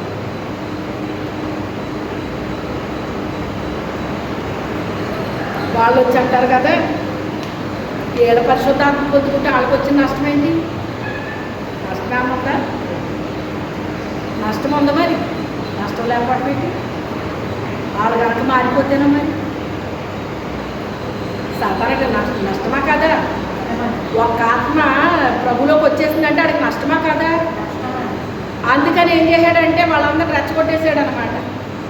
ఏంటి మీరందరూ, ఏంటి ఈ భాషలు, ఏంటి ఈ లోకం, ఏంటి అదేంటి, ఇదేంటి, అది ఇది అని చెప్పేసి వాళ్ళు మాట్లాడుతున్నారు. మద్యం ఏమైనా తాగేశారా ఏంటి? ఎంత అసహ్యమైన మాట అండి అది. అలా మద్యం తాగేసి మాట్లాడుతున్నారా అంటే అప్పుడు ఆయన అప్పుడు లేచి నిలబడ్డాడు. పిరికివాడు అన్న పేతురికి ఇప్పుడు పిరికితనాన్ని ఏం చేశాడు దేవుడు? కాల్చి పడేశాడు. ఒక్క కొమ్మరింపుతో మొత్తం అన్నీ ఎగిరిపోయినాయి వాళ్ళ మధ్య అన్నీ. ఆ పిరికివాడు అన్న పేతురే నిలబడి అంటాడు కదా, ధైర్యముగా మాట్లాడాడు అని ఉంటుంది ఇక్కడ. ఎలా మాట్లాడాడట? మాట్లాడడం వేరు, ధైర్యంగా మాట్లాడడం వేరు.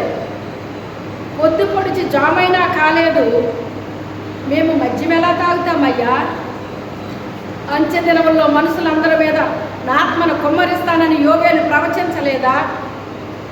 ఆ ప్రవచనం ఇప్పుడు నెరవేర్చబడింది. అని చెప్తున్నాడు. ఇప్పుడు అక్కడ చెప్పినప్పుడు అక్కడ ఉన్న ఇశ్రాయేలీలు హృదయాలు దడదడలాడిపోయినాయి అంట. ఆ ఇశ్రాయేలీల హృదయంలో టెస్టేసుకుని కూర్చున్నాడు వీడు. ఎవరో వాళ్ళ క్రైస్తవులు కాదా? క్రైస్తవులే. టెస్టేసుకుని కూర్చున్నాడు వాళ్ళ లోపల. కానీ ఇప్పుడు పరిశుద్ధాత్మతో నింపబడిన వీళ్ళు అన్య భాషలతో మాట్లాడుతుంటే వీళ్ళు ఏమైపోయారట, లోపల దడదడ మొదలైపోయింది అంట. మొదలైపోయినప్పుడు ఇతను ఎప్పుడైతే లేచి ధైర్యంగా నిలబడి మాట్లాడుతున్నాడో అప్పుడు వాళ్ళు వినడం ప్రారంభించారట. ఎప్పుడైతే వింటున్నారో మొత్తం స్టోరీ అంతా అక్కడ జరిగింది చాలా ఉంది, కానీ చాలా సింపుల్గా చెప్పేశాడు ఆయన. అక్కడ మీరు ఇంటికి వెళ్ళిన తర్వాత 2వ అధ్యాయం మొదటి నుంచి మీరు చదువుకోండి. మొత్తం ఇదంతా మీకు అక్కడ ఉంటుంది అన్నమాట. అది మొత్తం అంతా చెప్పాడు ఆయన. చెప్పి ఆ యేసుక్రీస్తుని మీరు సిలువ వేశారు, కానీ మేము ఆయన్ని అంగీకరించాం. ఆయన్ని మేము మా చేతులు తాకినవి, మేము వేటిని తాకామో వాటిని గురించి మేము సాక్ష్యం ఇవ్వకుండా మేము ఉండలేము. మీరు చెప్పమన్నా చెప్పొద్దన్నా మేము చెప్పకుండా మేము ఊరుకోము అని చెప్పి ఆయన ఏం చేశాడు, ధైర్యంగా మాట్లాడాడట. మాట్లాడేటప్పటికి హృదయాలు పగిలిపోయినాయి అంటాడు. ఏమైపోయినాయి? హృదయాలు పగిలిపోయినాయి అంట. పగిలిపోయి వాళ్ళు అంటారు కదా, అంటే పగిలిపోయినాయి అని లేదు, కానీ హృదయంలో పొడవబడినాయి అని ఉంటుంది అనమాట అండి. 38వ వచనం నుంచి ఉంటుంది మీకు అది. అప్పుడు పేతురు మాట్లాడినప్పుడు వాళ్ళ మనసులు మారిపోయినాయి అట. అయితే ఇప్పుడు ఏం చేయమంటావయ్యా మమ్మల్ని? సరే, జరిగింది ఏదో జరిగిపోయింది, మాకు తెలియక మేము ఏదో సిలువేసేసాం, మరి మాకు తెలియక ఏదో జరిగిపోయింది, మరి ఇప్పుడు మమ్మల్ని ఏం చేయమంటావు అని అడిగాను.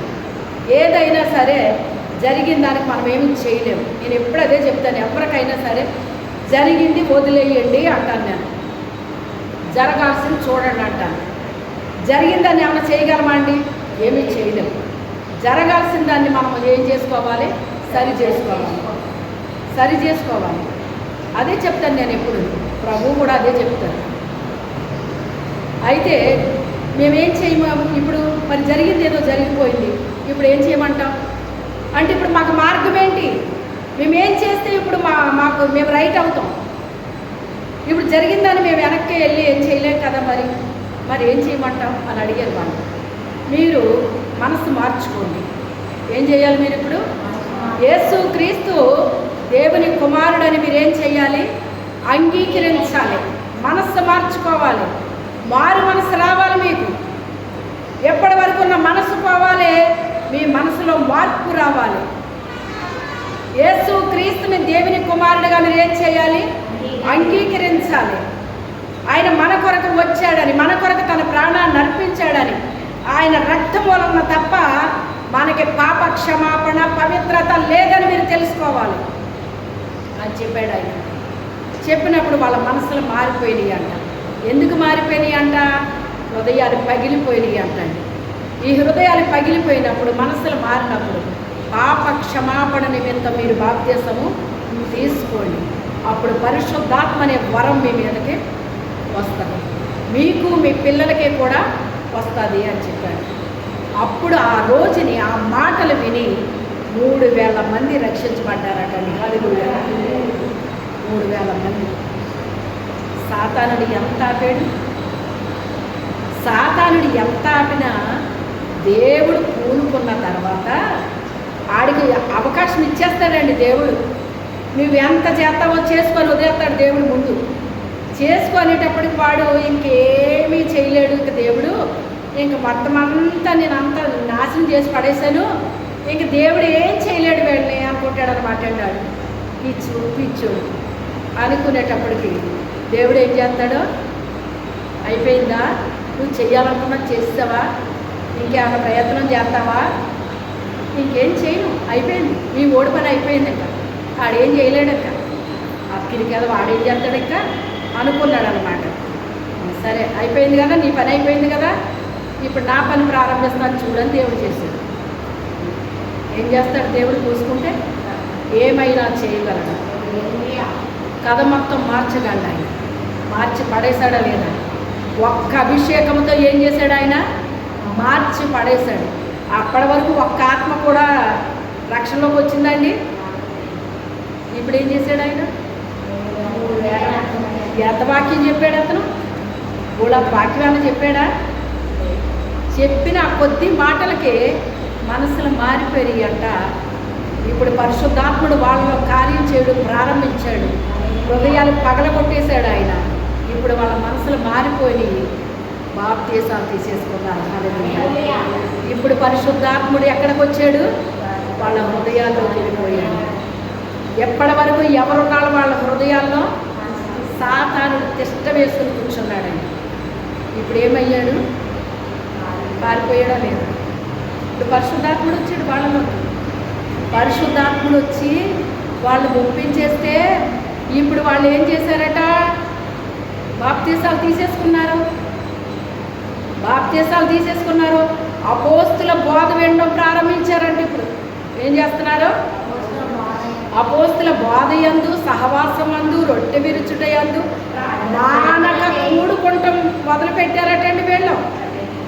ఇప్పుడు ఏక మనసుతో ఏకాత్మతో ప్రార్థన చేయడం ప్రారంభించారట.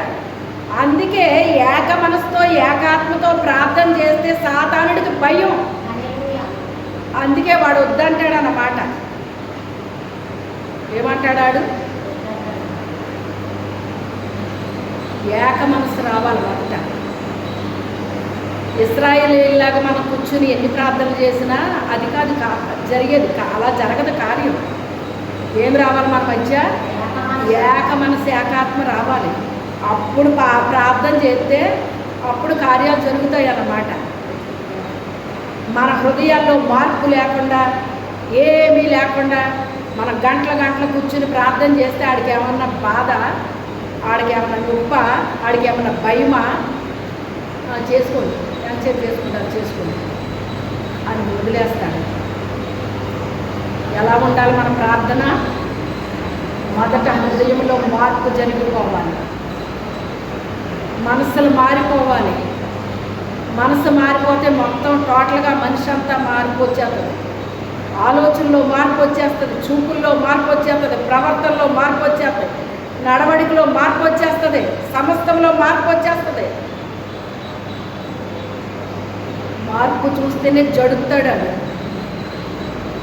మనం ఎప్పుడులాగా ఎక్కడేసిన గొంగలు అక్కడే ఉన్నట్టుగాని మన ప్రార్థన మార్చినంత మాత్రాన వాడికి ఏమీ భయమేది. ఎక్కడ రావాలి మార్పు? హృదయంలో రావాలి మార్పు. హృదయంలో మార్పు వచ్చినప్పుడు మొత్తం టోటల్గా మనలోనే మార్పు వచ్చేస్తుంది. అప్పుడు మనము ప్రార్థన ఏక మనసుతో ఏకాత్మతో ఎప్పుడైతే కూర్చున్నామో అప్పుడు వణుకుతాడు. అప్పుడు ఆడికి భయం పట్టుకుంటుంది. మనసుల్లో మార్పు లేకుండా పరిశుద్ధాత్ముడు ఎప్పుడు మనసులోకి వెళ్ళిపోడు. గుర్తుపెట్టుకోండి, మనసులో మార్పు లేకుండా పరిశుద్ధాత్మ వచ్చేసిందంటే పరిశుద్ధాత్మ రాదు, దురాత్మ వస్తుంది అందులో. తెలుసా? దురాత్మ వస్తుందండి. మనసులో మార్పు జరిగితేనే పరిశుద్ధాత్ముడు లోపలికి వెళ్తాడు. మనసులో మార్పు లేకుండా పరిశుద్ధాత్ముడు ఎప్పుడూ రాడు. దురాత్మ వెళ్ళి కూర్చుంటుంది, దురాత్మ మాట్లాడుతుంది. ఆ దైవజనుడు ప్రార్థన చేస్తుంటే ఎప్పుడు ఒక రకమైన భాష మాట్లాడిపోరు ఆయన. ఇలా పొందుకున్నాను, అలా పొందుకున్నానని చెప్తే ఆ తర్వాత దేవుడు నాకు ఒకసారి చూపించారు, పెద్ద సర్పం ఉందమ్మా అతనిలోనని. ఏటండి నాకు ఎలా చూపించారు ఏటండి అని చెప్పేసి ఒక సహోదరితో చెప్తే, ఏమోనండి బాబు, మీకు వచ్చినవి అన్నీ జరిగిపోతున్నాయండి, మరి ఏం జరుగుతుందో చూద్దామన్నారు. ఆ తర్వాత ఆదివారం మందిరానికి వెళ్ళేటప్పటికి ఆ సర్పం ఆయనలో అలా ప్రత్యక్షమైపోయిందన్నమాట. ఆ లోపల ఉన్న ఘట సర్పం ఎంత రౌద్రుడైపోయాడంటే ఇంకా అంత రౌద్రుడైపోయాడు అన్నమాట.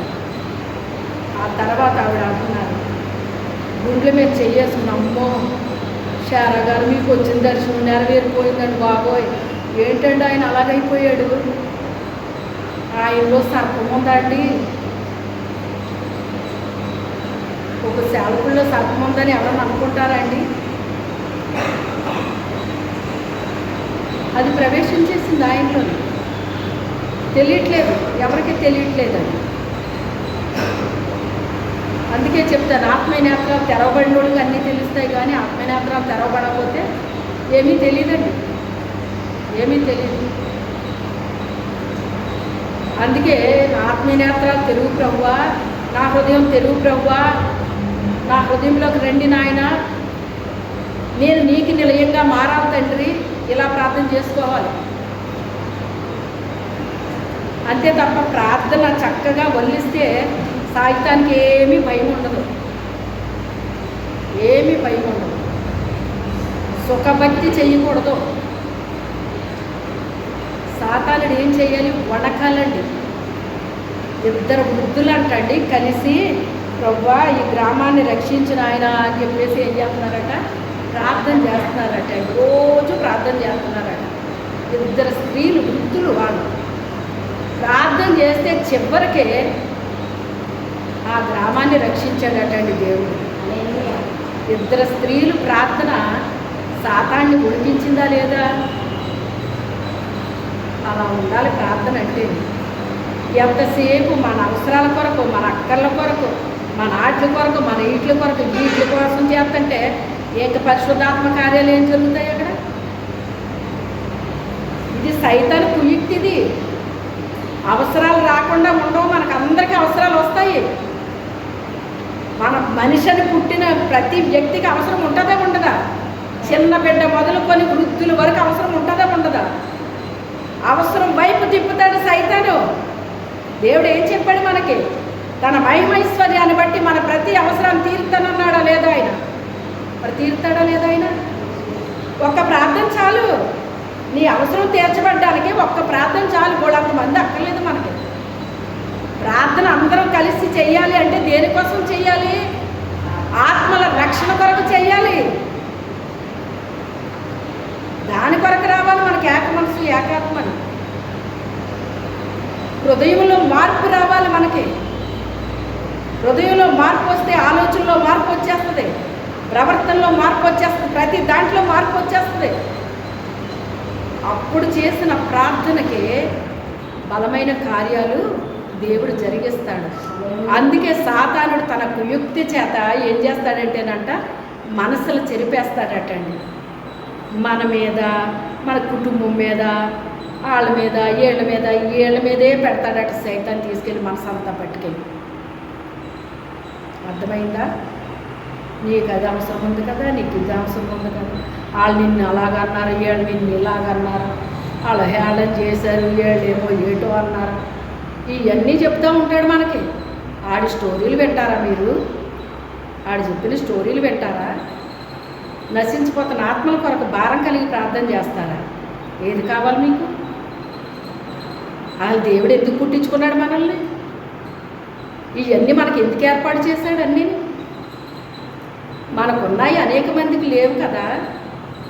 ఎందుకు ఇవన్నీ ఏర్పాటు చేశాడు మనకి? తిని త్రాగి సుఖంగా ఉంటామనా? నశించిపోతున్న ఆత్మల కొరకు భారం వద్దా మనకి? వాళ్ళ కొరకు భారంతో ప్రార్థన చేయొద్దా మనం? ఏ దేశంలో మనం ఉన్నామో ఆ దేశం కొరకు మొరపెట్టొద్దా మనం? ప్రార్థన చేసే వారిలో సమయాలు ఉండేను అంటే ప్రార్థన చేసే వాళ్ళు ఎవరు లేరా అక్కడ? ఏ సమయాల పేరు ఎందుకు రాయబడింది అందులో? యాజకుల్లో మోషే అహరోన్లు ఉన్నారంటే ఏ యాజకులు ఇంకెవరు లేరా? వాళ్ళు మాత్రమే ఉన్నారా? ఎందుకు వాళ్ళిద్దరి పేరు ఎక్కింది అందులోకి?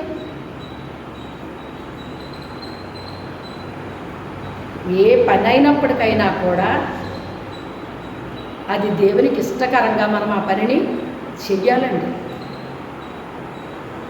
దేవునికి నచ్చేటట్టుగా ఆ పనిని మనము చెయ్యాలండి. నమ్మకంగా చెయ్యాలి, యథార్థంగా చెయ్యాలి, కష్టపడి చెయ్యాలి, దేవుని కొరకు చెయ్యాలి. ఏ పని కూడా నేను మనుషుల కొరకు చేస్తున్నాననే మనసు మనకుంటే ఏ పని కూడా మనం చేయలేము అసలు.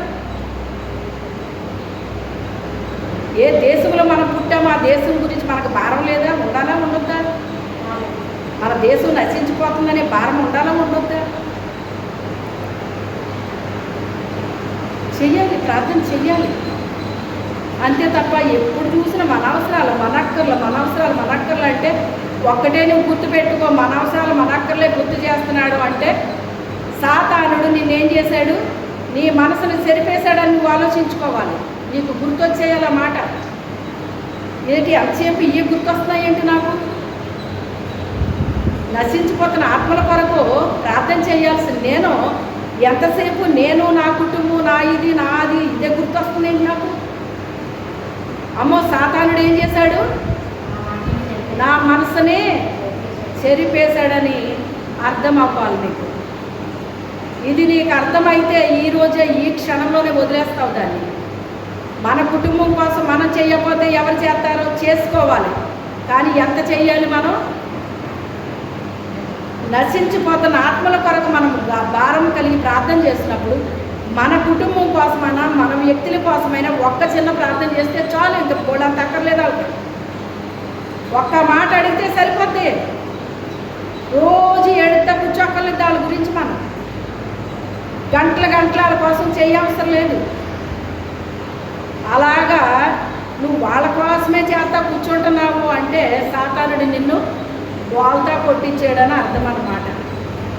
ఆ బోల్తా కొట్టించాడన్న విషయంలోంచి నువ్వు బయటకు వస్తే నువ్వు బాగుపడ్డట్టే. లేకపోతే నిన్ను అలాగే ముంచేస్తాడు, ఇంకా ముంచేస్తాడు నిన్నాడు.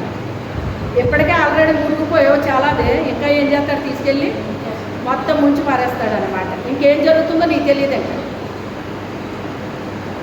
నువ్వు చన్నీటిలోకి వెళ్తేనంటే ఏమేస్తుంది అంటండి? చల్లేస్తుంది. నిండా మునిగాక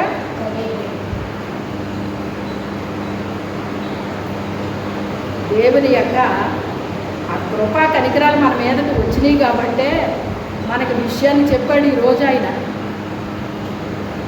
మనం ఏ రీతిగా మోసపోతున్నామో, ఏ రీతిగా నష్టపోతున్నామో, మన ద్వారా ఆయన బోల్డన్ని కార్యాలు చేయాలనుకుంటున్నాడో, కానీ సాతానుడు ఏం చేస్తున్నాడో? ఏక మనసు రానివ్వట్లేదు. ఇక్కడ ఏం చేస్తున్నాడు? రానిస్తున్నాడా? ఒక్కొక్కళ్ళ మనసు ఒక్కో దాని మీద పెడుతున్నాడు పట్టుకెళ్ళి. ఎవరికీ అర్థం కావట్లేదు ఈ విషయం. ఎవరికి అర్థం అవ్వట్లేదు.